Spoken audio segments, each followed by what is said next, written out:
प्रिय मित्रों, विद्यार्थियों और सभी विद्यार्थियों का मेरे YouTube channel Uma literature academy पर बहुत बहुत स्वागत है। आइए आज हम पढ़ते हैं कल्चुरी वंश के विषय में, जिसको चेदी वंश और हर्षा वंश के नाम से भी जाना जाता है। सबसे पहले इनकी उत्पत्ति देख लेते हैं।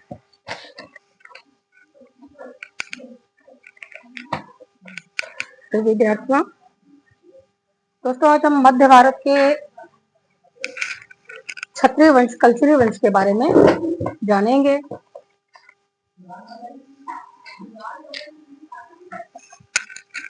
यह मध्य प्रदेश के जबलपुर जिले के एवं उसके आसपास के क्षेत्र का के निवासी थे कल्चुरी वंश के लोग, और इस वंश को हैहय वंश और चेदी वंश के नाम से भी इतिहास में जाना जाता है। ठीक है, तो सर्वप्रथम हम इनकी उत्पत्ति देख लेते हैं। तो कल्चुरियों के अभिलेख इस वंश को कार्तवीर सहस्रार्जुन कार्तवीर अर्जुन की संतान बताते हैं। अतः ये चंद्रवंशीय क्षत्रिय सिद्ध होते हैं।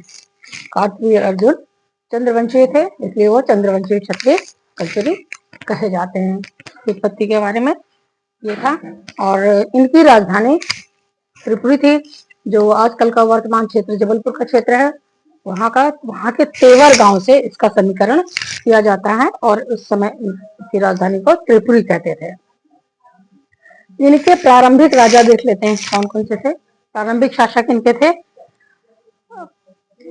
शंकर राज प्रथम, वामदेव, कोकल प्रथम, शंकर गण द्वितीय, युवराज प्रथम, लक्ष्मण राज द्वितीय और कोकल द्वितीय इनके प्रारंभिक राजा हुआ करते थे, जो किसी निश्चय के सामंत शासक थे, स्वतंत्र शासक नहीं थे। ठीक है, तो युवराज प्रथम थे, उन्होंने जबलपुर के भेड़ा घाट पर एक बहुत प्रसिद्ध मंदिर है, 64 योगिनियों का मंदिर, जो शिव और पार्वती को समर्पित है और आज भी विद्यमान है। अगर कोई वहां देखना चाहे तो देख सकता है जाकर।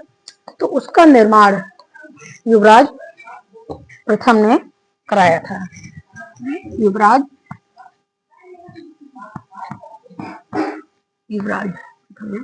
कराया था। ठीक है, तो इस वंश में हम दो पराक्रमी शासक को देखते हैं या दिखाई पड़ते हैं। इनमें एक है गांगेय देव, इनके टाइटल है विक्रमादित्य। गांगेय देव, तो पहले हम गांगेय देव के बारे में पढ़ेंगे। वो गांगेय देव जो है वो कोकल द्वितीय का पुत्र और उत्तराधिकारी था, और साक्ष्यों से पता चलता है कि उसने विद्याधर चंदेल के अधीन एक सामंत के रूप में अपने शासन का प्रारंभ किया था। इसने गांगेय देव ने। ठीक है, इसके लिए हमको दो प्रमाण मिलते हैं। पहला है खजुराहो अभिलेख। खजुराहो अभिलेख का कहना है कि गांगेय देव और भोज परमार विद्याधर चंदेल की उसी प्रकार पूजा करते थे जैसे शिष्य अपने गुरु की पूजा करता है, अर्थात उनके अधीन ये सामंत थे और उनसे भय भी खाते थे। दूसरा मुकुंदपुर अभिलेख है, जिसमें गांगेय देव के लिए महामात्र और महाराज की उपाधियों का प्रयोग किया गया है। यहाँ पर आपको बताते चले कि महामात्र और महाराज जो शब्द हैं वो हमेशा सामंत शासकों के लिए प्रयुक्त होता था।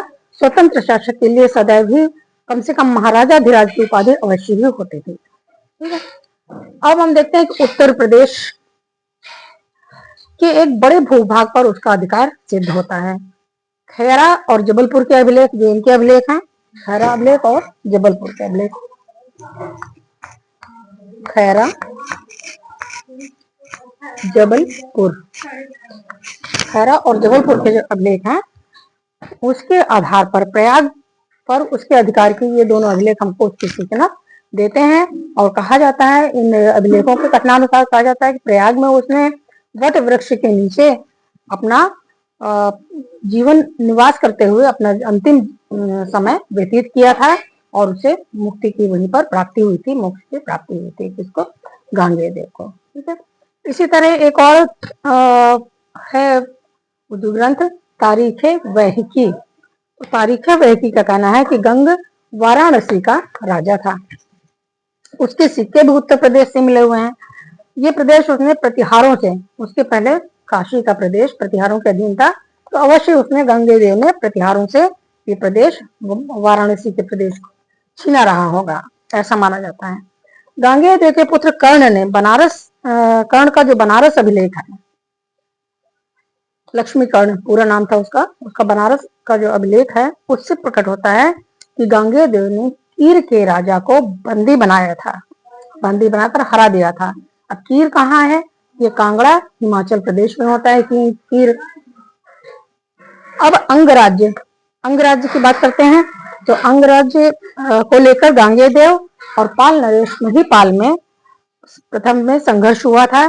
कलचुरी अभिलेखों का दावा है कि गांगेय देव ने अंगराज को हरा दिया था। अंगराज हम जानते हैं मगध का जो प्रदेश है वहीं पर अंगराज्य हुआ करता था, उसी क्षेत्र को अंगराज कहते थे।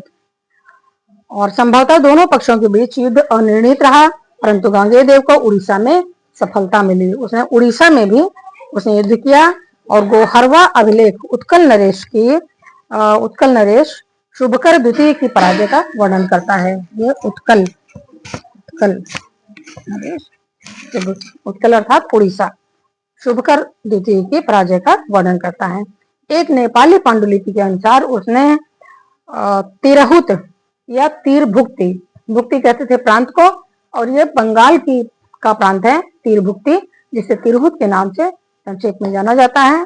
तो तिरहुत पर भी उसने अधिकार कर लिया था, ऐसा एक नेपाली पांडुलिपि से पता चलता है गांगेय देव के बारे में। उसकी कुंतल विजय का दावा, उसके लिए कहा जाता है कि उसने कुंतल विजय भी की थी।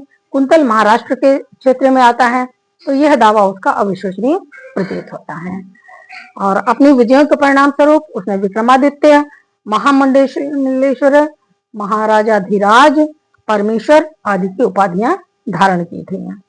उसने शैव मंदिरों और मठों का निर्माण कराया था। आज के लिए इतना ही मित्रों, अगले वीडियो में एक नए टॉपिक के साथ मिलते हैं। नमस्कार। वीडियो अच्छा लगा हो तो लाइक एवं सब्सक्राइब करें। बहुत बहुत धन्यवाद आपको। आज हमने पढ़ा कलचुरी वंश।